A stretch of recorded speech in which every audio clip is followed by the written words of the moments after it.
Buenas tardes, muy buenas tardes, alumnos. Bueno, vamos a continuar conmigo con la clase, con el segmento que vamos a desarrollar de salud pública. Vamos a ver. Bueno, primero voy a presentarme ya. Pero, bueno, soy Vladimir Flores. Bueno, los que estuvieron la vez pasada en la clase desarrollamos epidemiología. Ahora queda pendiente la última parte, que es estadística. Ya conmigo vamos a desarrollar también estadística y luego, terminando la clase conmigo, van a tener una clase con la doctora Z que corresponde al tema, a los segmentos de gestión. Ya, entonces, cuando termine, igual van a continuar con la doctora Z. Bueno, para los que no estuvieron, soy Vladimir Flores Benítez, soy médico, médico cirujano, especialista en gestión de salud, también realizó la maestría en salud pública y bueno, trabajo en el Fondo Intangible Solidario de Salud y soy coordinador de salud pública de Villa Médica. ¿Ya? Bueno, la metodología de la clase va a ser como hemos estado desarrollando hasta las 7:40. Vamos a hacer la clase y luego vamos a habilitar el chat y luego le respondo a sus preguntas, ya a las 7:40. Entonces vamos a empezar conmigo, ¿no?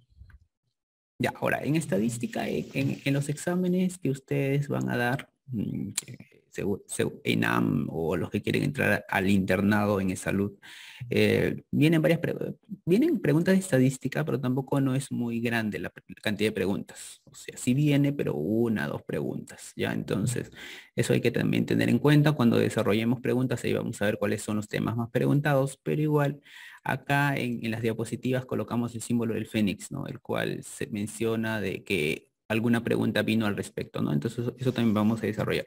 Y hay algunos aspectos que de repente no desarrollamos, que está en sus manuales. Ahí en sus manuales, que seguramente los tienen, ahí está ya. También hay un pequeño resumen de todo de estadística, ¿no? Para si quieren revisar un poquito más. Ya, bueno, vamos a empezar. Primero, estadística descriptiva, ¿no? Aquí vamos a desarrollar variables, medidas resumen y representación gráfica. ¿Ya? Entonces vamos a conocer a qué se refiere, bueno, a qué llamamos variable, cuáles son las medidas resumen y cómo se representan gráficamente, ¿no? Este es un tema importante también. Bueno, empecemos con la definición, ¿no? ¿Qué es una variable? Variable es una característica o propiedad que varía de individuo a otro, ¿no? Es una característica. Por ejemplo, aquí tenemos un conjunto de niños, aquí hay 5 niños, entonces aquí podríamos tener varias variables, ¿no? Como por ejemplo sexo, ¿no? Sexo, podríamos llamarle sexo por acá. Sexo sería una variable. Otra variable podría ser, por ejemplo, grupo sanguíneo. Grupo sanguíneo también podría ser una variable. Otra variable, peso. Otra variable, talla. ¿No? E infinidad de características que ustedes se pueden imaginar, ¿no? De repente si están resfriados, si tienen neumonía, podemos establecer varias variables dependiendo de lo que queremos estudiar, ¿no? Entonces, una variable es una característica o propiedad que varía de individuo a otro. Eso hay que tenerlo en claro, ¿ya? Luego, tenemos que definir cuáles son las variables, cuáles son los tipos de variables. No hay varios tipos de variables y varias clasificaciones. Aquí les voy a mostrar una de las clasificaciones que han venido en los exámenes y que es lo mínimo que deben conocer. En primer lugar, esta, ¿no? La que divide en dos tipos de variables, ¿no? La que tenemos acá, las variables cualitativas o categóricas y las variables cuantitativas o numéricas. ¿Ya? Esa es la primera clasificación que vamos a utilizar, ¿ya? Entonces, de estas variables. Entonces, aquí tenemos la primera clasificación. Y esto también esto también mucha atención, porque no solamente les va a servir para el examen, sino para su tesis que seguramente están desarrollando o están haciendo su proyecto de investigación, su protocolo. Entonces, en la parte de operativización de variables se utilizan estos conceptos, ¿no? Operacionalización de variables, que es un cuadrito que siempre, nunca falta en las tesis o proyectos de investigación. Entonces tenemos dos tipos de variables, la variable cualitativa o categórica y la variable cuantitativa o numérica. La variable cualitativa o categórica se refiere a aquellas variables que se presentan, que representan categorías. Generalmente se expresan categorías que representan nombres básicamente. En cambio, las variables cuantitativas o numéricas nos indican números, ¿no?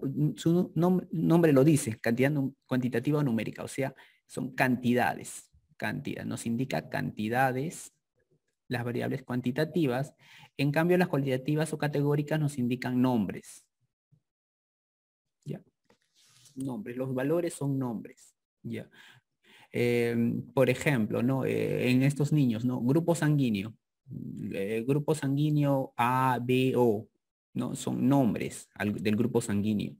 Entonces sería una variable cualitativa. En cambio, peso, un niño pesará 28 kilos, el otro 16 kilos, el otro 31 kilos quizás. Entonces eso sería cantidad. Entonces una variable cuantitativa o numérica que expresa cantidad. ¿Ya? Esa es la gran diferencia entre las dos variables. Ahora, estas variables también se subdividen. Empecemos con la variable cualitativa o categórica. La variable cualitativa dicotómica se divide cualitativo o categórica, disculpen, la variable cualitativa o categórica se puede clasificar en dicotómica y politómica. Es una de las clasificaciones, hay varias también subclasificaciones. Dicotómica nos indica que la variable puede tomar dos valores. Toma dos valores. En cambio, la politómica toma 3 o más valores posibles, ¿no?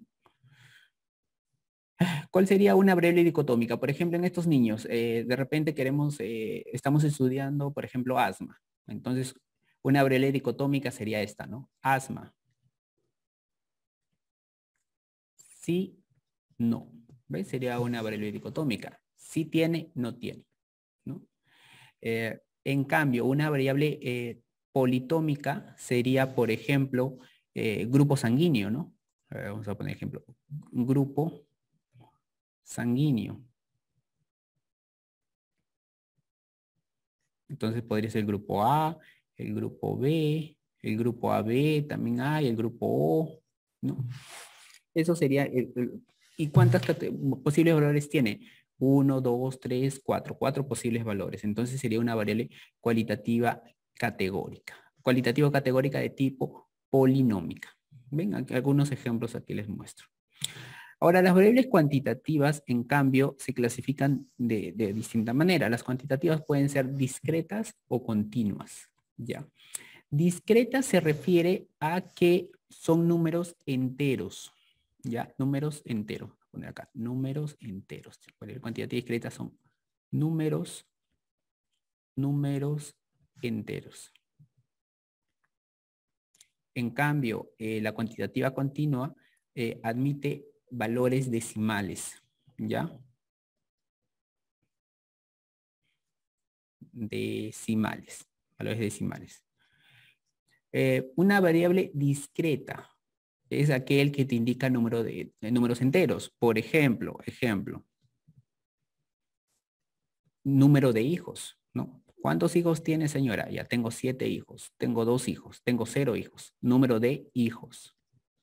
Eso sería un ejemplo de variable cuantitativa o numérica de tipo discreta. ¿Ya? O de repente, ¿cuántos hermanos tiene? Ah, tengo 2 hermanos, ya. Entonces colocamos, es una cantidad exacta. No podemos decir, no, tengo 2.33 hermanos. No es natural eso decir. Entonces, variable cuantitativa discreta nos indica números enteros. En cambio, una variable cuantitativa continua sí admite decimales, como por ejemplo cuando medimos en estos ejemplos de acá, ¿no? La talla, por ejemplo. Ejemplo, talla. Un niño imagínense que lo estamos midiendo la talla en centímetros. Entonces un niño de repente mide 122 centímetros. Pero otro niño puede medir 122.3 centímetros. Otro niño puede medir, por ejemplo, 123.45 centímetros, por ejemplo, ¿no? Entonces, la variable cuantitativa continua se refiere a aquella variable que puede tomar algún valor que está entre dos valores enteros, ¿no? Y esos son los decimales, ¿no? Entonces, si tienen un valor que se mide, que puede tener valores en decimales, sería una variable cuantitativa continua. Esto es importante conocer porque cuando veamos distribuciones de probabilidad, ahí vamos a utilizar esto. Hay distribuciones de probabilidad de variables cuantitativas discretas y continuas. Ya, eso también lo vamos a utilizar. También lo vamos a utilizar cuando hagamos tipo de gráficos. Más adelante vamos a ver tipo de gráficos. También vamos a utilizar esta clasificación. Por eso no olvidar. Discretas, números enteros, continuas, números decimales. Ya. Esa es una clasificación, lo que les estoy mostrando, una de las clasificaciones de las variables. Pero hay otra clasificación que también últimamente está viniendo de los exámenes. Es esta. Ya, ahora vamos a mover aquí mi grupo sanguíneo que le había puesto de ejemplo. Lo voy a poner acá más chiquito, ¿ya? Para que nos dé espacio. Grupo sanguíneo dijimos, ¿no? A, B y el grupo O, ¿no? El grupo sanguíneo, ¿no? Esos son. Ahora veamos la otra clasificación, cuando clasificamos las variables en estos dos tipos, ¿no? Voy a poner una línea acá que separe esto ya para no confundirlo, ¿no?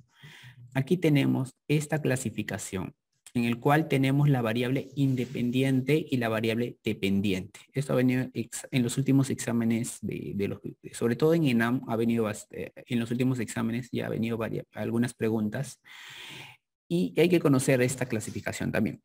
La variable independiente también es conocida, la de acá, la primera, la que está acá. A ver, ¿dónde está mi lápiz? No aparece mi lápiz. Aquí está. Esta es la de acá. La variable independiente también es conocida como variable explicativa. Es la que asume el rol de causa. Causa entre comillas, ¿ya? Pero es el que asume el rol de causa. Mientras que la variable dependiente o variable respuesta es el que asume el rol de efecto. ¿No? Causa, efecto. Por ejemplo, yo puedo tener este lapicero, lo suelto y se me cae, ¿sí o no? ¿Por qué se cayó? O sea, la caída es el efecto, pero ¿por qué se cayó? Porque existe gravedad, ¿sí o no? Entonces la causa fue la gravedad.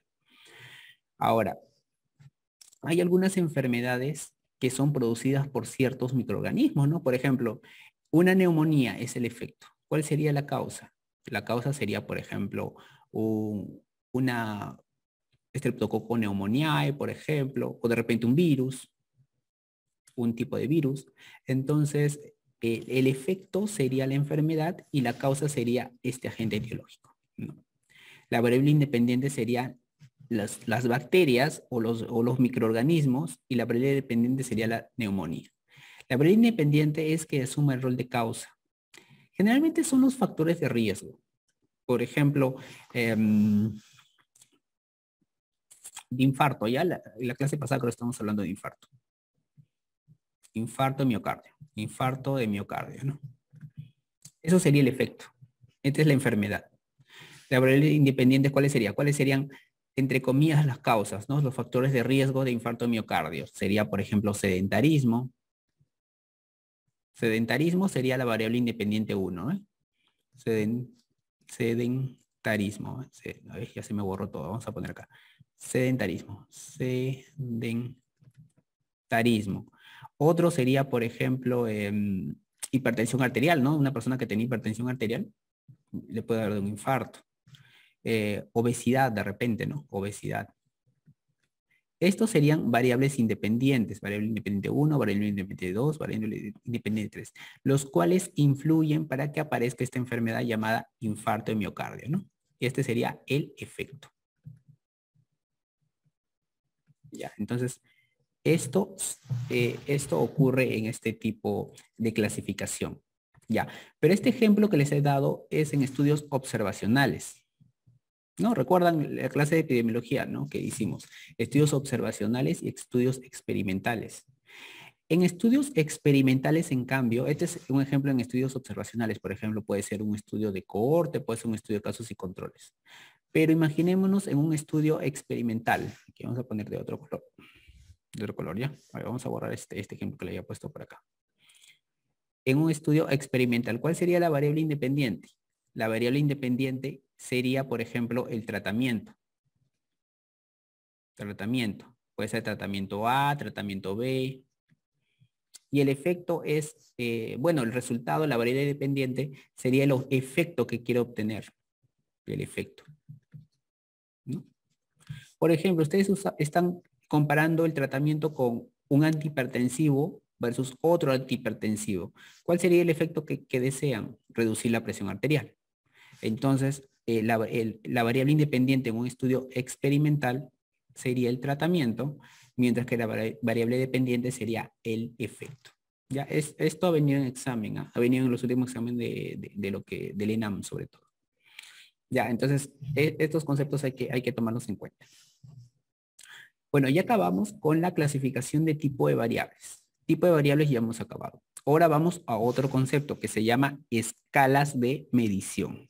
¿Ya? Otro concepto que se llama escalas de medición, que está acá. Escalas de medición, abajito.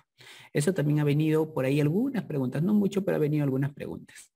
¿A qué se refiere con escalas de medición? Se refiere a cómo voy a medir mi variable. ¿Cómo la voy a medir? Porque una variable lo puedo medir de distinta manera.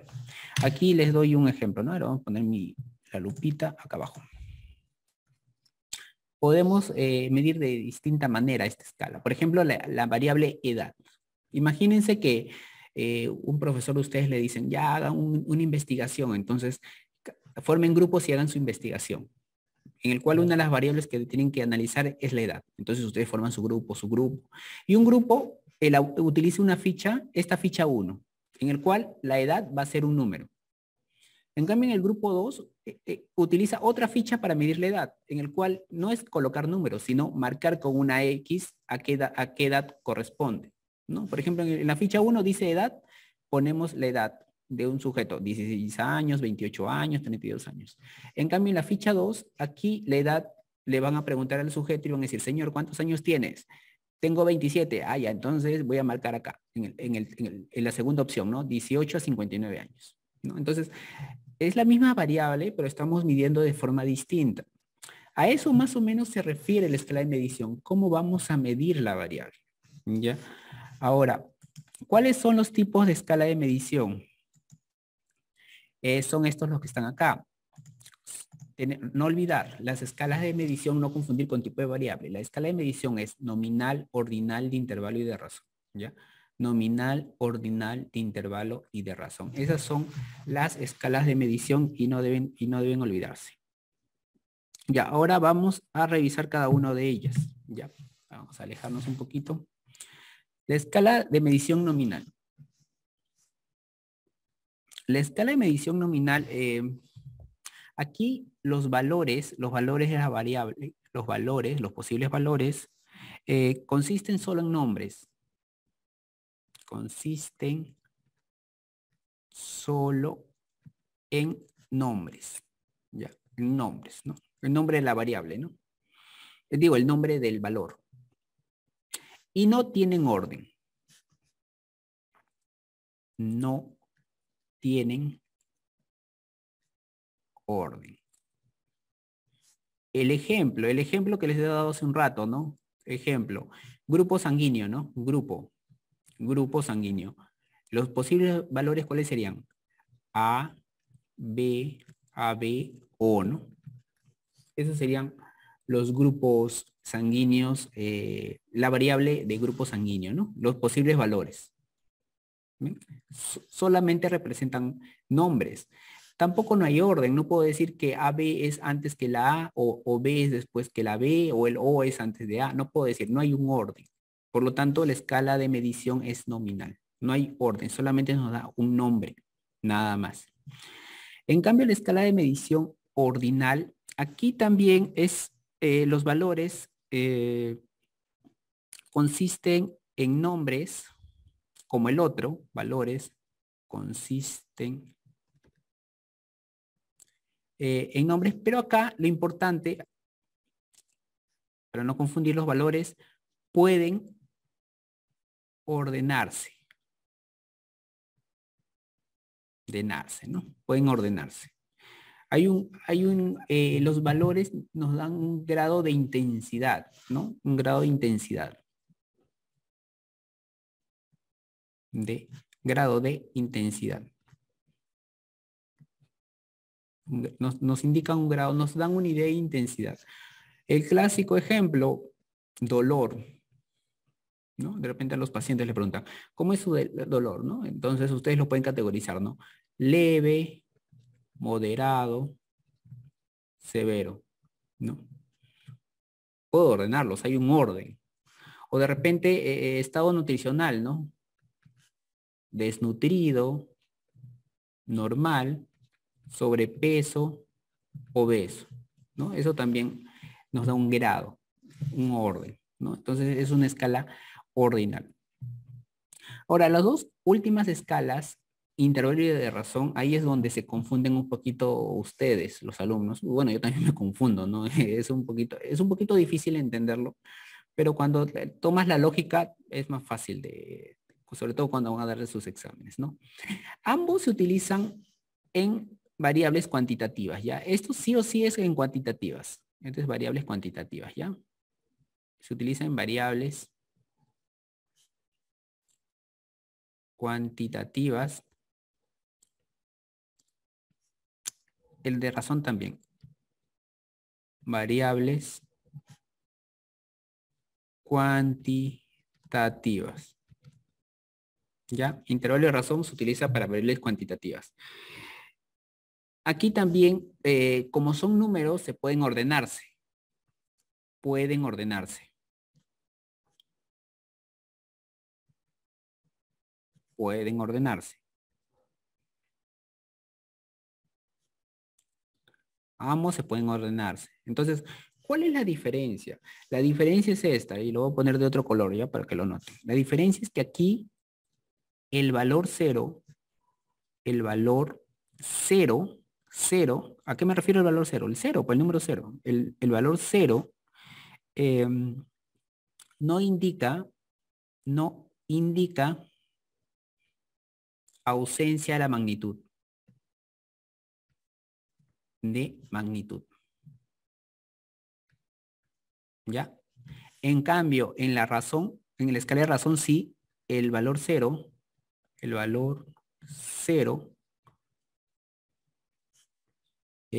aquí vamos a poner cero, indica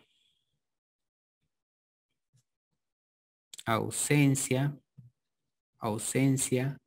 de la magnitud, ¿Y cómo se come eso? Ustedes dirán. Por ejemplo, frecuencia cardíaca. ¿No? Ese ejemplo también siempre les doy, de repente lo habrán escuchado. Frecuencia cardíaca. A una persona le mides la frecuencia cardíaca de repente con tu tensiómetro o con un equipo le mides la frecuencia cardíaca. Una persona puede tener 60 latidos por minuto, 80 latidos por minuto, 100 latidos por minuto.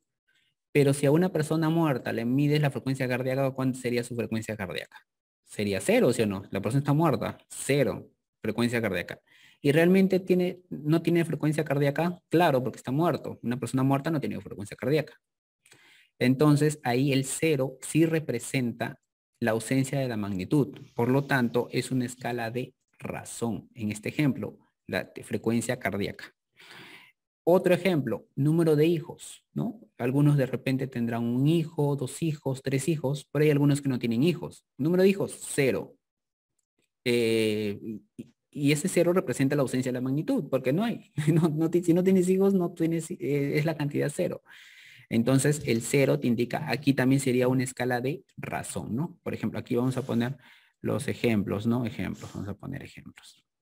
Ejemplo, frecuencia cardíaca, número de hijos. ¿Qué más? Por ejemplo, peso, el peso, si de repente no, si pones un cuerpo o una persona, lo pesas, pesará, por ejemplo, 68 kilos, 50 kilos, pero si la balanza no hay nada, te va a indicar 0, porque no hay nada, bueno, o sea, no hay ninguna masa, entonces no te va a pesar, no te va a indicar nada. Entonces el 0 te indica la ausencia de la magnitud, ¿no? Ya, en cambio en la escala de intervalo, el 0 sí no representa la ausencia de la magnitud. ¿Qué ejemplo tenemos? Ejemplo, el clásico ejemplo que están en todos los libros.